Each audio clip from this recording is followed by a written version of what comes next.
Hey, what's up guys? This is Anthony from Anthony's Customs, and for this review, we are looking at the SH Figuarts Naruto Sunshade, and this is probably many people's favorite character for a couple of reasons, but I'm not sure if it's going to be an actual figure that people want to own, because it does some things pretty well and then some things not so well. It's a little bit of an in-between thing, especially for the Naruto line. They've been pretty much hits. This one is not as much of a hit in a lot of ways, but in some ways it is. This was provided by Big Bad Toy Store, by the way, as a review sample, so I could get it to you guys a little bit sooner as a review, and so thanks to them for that. But we'll see if it's actually something you want to buy. So let's go ahead and get it off the stand and take a closer look. Okay, before we look at the figure, I do want to show you my package. It is a fine package. The Naruto packaging is a little bit bland, but it is nice nonetheless. Nice big open window. You can see more of her inside than a lot of figures these days, so that's good. Decent enough photo on the side there. Some photos on the back. Not too bad. I still think, just like the Dragon Ball ones, we need to see more of the figure on the back. But yeah, not a bad package. Alright, so moving on to the figure, let's do a question of the day right away. Do you like this character? And as another note, it is available soon at Big Bad Toy Store. If you want to get one, I'll put a link in the description below. It is 5 3/4 inches tall. That's going to make it roughly 14.6 centimeters. Here it is up against Darwin. Darwin's not standing straight up, of course. And there you go. So yeah, it's not like actually 1/12 scale, but you could probably fudge it if you wanted to. Alright, so let's get into the aesthetic on this figure. The Naruto line has been fairly plasticky. It's one of the most consistently good lines from Bandai from SH Figuarts lately. It has been pretty plasticky. This one's not bad in most places.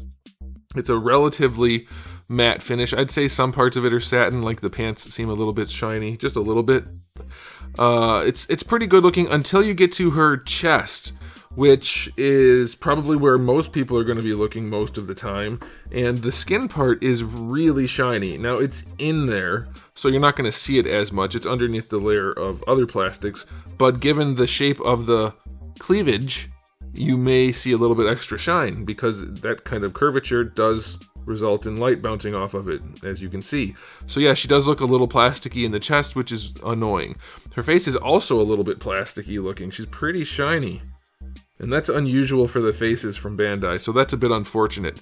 Other than that, though, it looks decent. The sculpt is solid, except for one thing I'll get to in a second. The paintwork is not bad. The black line work is basically all you get, but it's pretty good. They did paint her fingernails and her toenails, and the feet are surprisingly clean, so that's pretty good. The back logo, not too bad. That is fine. And so yeah, it's generally okay. The hair does look a little bit weird, if you ask me. We have the hair strands in the front, then nothing in the back. It's just round, smooth, round, bulbous thing. And then the way they connected the hair doesn't look very good either, so I feel like they got real lazy on that part. And they also got really lazy, this is the other thing I wanted to mention, on the knees. They were just like, nah, nah, we don't need to sculpt knees. We'll just put a joint in there. And like once it's posed, it looks like a joint, so it's fine. But when it's not posed, there's just nothing. It's just the knee joint. There's no sculpt work at all to it, so it's weird. It's not super noticeable given the skinny nature of the legs, but it is a thing you may notice. There's no sculpt work on the knee at all, and it is obvious. So there's that. But otherwise, it's generally good. It's probably not the best figure they've made. It's definitely not the best one they've made, and it's definitely not the worst. Maybe in the Naruto line it might be. No, there's been some other questionable ones. It's not bad. Aesthetically speaking, I'm going to give it a 7, okay? No matter how big her chest is, she's still only going to get a 7. Now, for accessories, we do have a total of 5 faces for her, and they're all done really, really nicely, especially the one with the makeup smears. That's pretty clean paint job. It's good. We do have a Naruto head. I don't know why.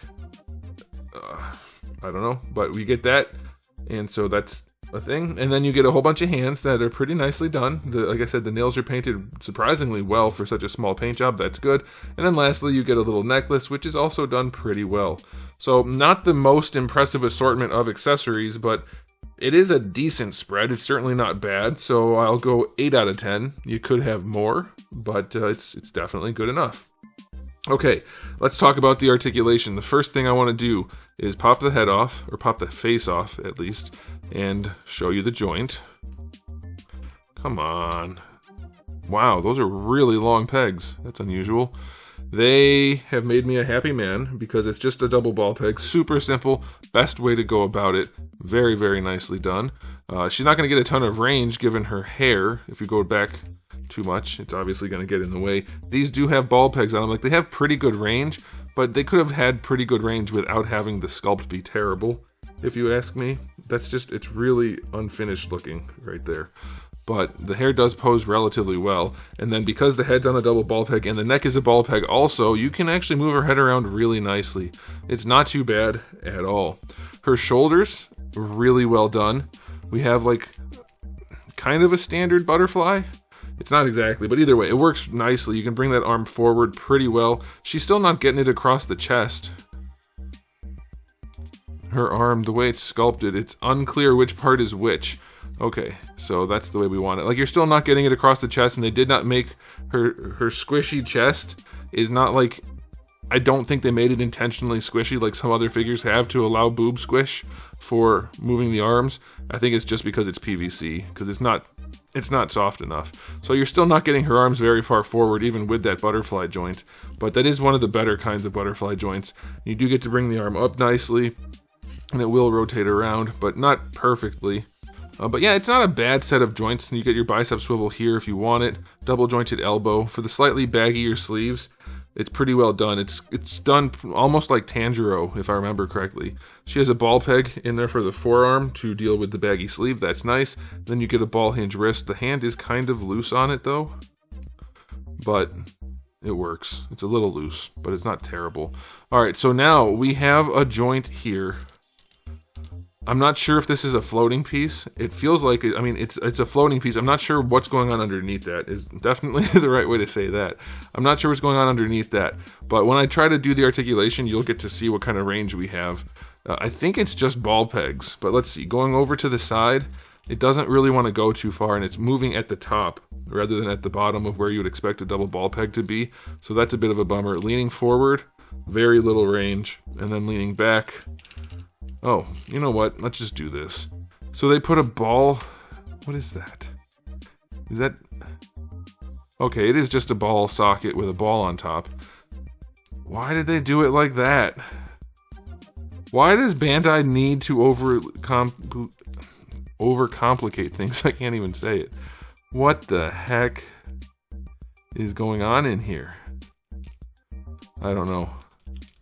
I can't even tell what that's for. It's essentially just a socket, I guess. I don't get what that's for. Weird design. I'm gonna put this back in like this. I don't even know which way it goes. It's unclear what they were trying to design there based on how it functions and what it looks like.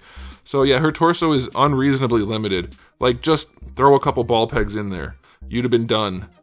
A double ball peg at the top, a single ball peg at the bottom, and you're done. Instead, they did some weird convoluted stuff, and it's fine, but it's not good. This is not articulated at all. It's just one solid piece. It's really more limited than it needs to be. This piece, even though it's not cut up that much, and because the cuts have curves on them, like this piece is a separate piece, but it's curved, so it's still gonna get in the way of posability to some degree. Let's see what we can do here. That's not bad. That's almost the splits, so that's pretty good. She doesn't have any nuggets, so that's alright. Bring the leg forward. She can kick pretty high. It does have to fold this. That's fine. I say fold because it's got that curve to it, so it folds a little bit differently than you might have expected them to do it, but it's still fine. So that's a really good hip range, actually. That's not bad at all. I'll take it. Legs go back a little bit also. You do get your thigh swivel in there. Thigh swivel is on a ball peg, so that's helpful. And then your double jointed knee, which we already looked at, which is really ugly, but has good range. So that's good. And then for her ankles, we get a ball peg at the pants to let the ankle move around. And then there's no way that it rotates at the top, so it wouldn't need to down here. The feet go pretty far back, especially given the heels, pretty far forward. Ankle rocker is going to be full range. That's no problem at all. Then you have a toe hinge, which is surprisingly well done. That's a really nice toe hinge. Sculpt, placement, stiffness, everything you want. It's pretty good. Alright, so her articulation, questionable in areas, but in other places, pretty nice. I would say there's nothing wrong with any of the joints except for the torso. The torso is pretty janky for no real reason, but the way they did the arms, it's pretty good. The head and neck, pretty good. Knees are ugly but functional. Hips are really functional. Ankles are good. Yeah, mostly it's good, but the torso is unnecessarily limited for no reason at all, other than it's overly engineered by a lot. Okay, so her articulation, I'll give an 8. I think you'll be able to pose this one pretty well, other than the torso, which is going to hurt posing, but probably not that much. I think it'll be alright. Okay, so now it's time for the final verdict on this release. Is it the best thing they've done? No. Is it the worst thing they've done? I don't remember. But it's a really strong line, so being the worst of that line doesn't necessarily mean it's bad, and it's not. It might leave you wanting a little bit more in terms of the torso for sure. The plasticky finish, definitely. But otherwise, it's not a bad release. I'm going to give it an overall rating of 8 out of 10. I think it's a strong pickup. If you want this character, go ahead and get it, but be aware of the caveats, of the problems this figure has, despite being pretty good. The torso, way too limited for no reason. The plasticky nature, especially on the cleavage, that's not the way you want it to be. But otherwise, yeah, it does some things pretty well. So that's it for me, guys. Let me know what you think in the comment section below. But thanks for watching. If you enjoyed the video, please do give it a thumbs up. If you didn't, give it a thumbs down. And if you haven't subscribed, you should. I have new videos just about every single day, and thousands already on the channel. So make sure you come back for all of that. And in the meantime, keep collecting.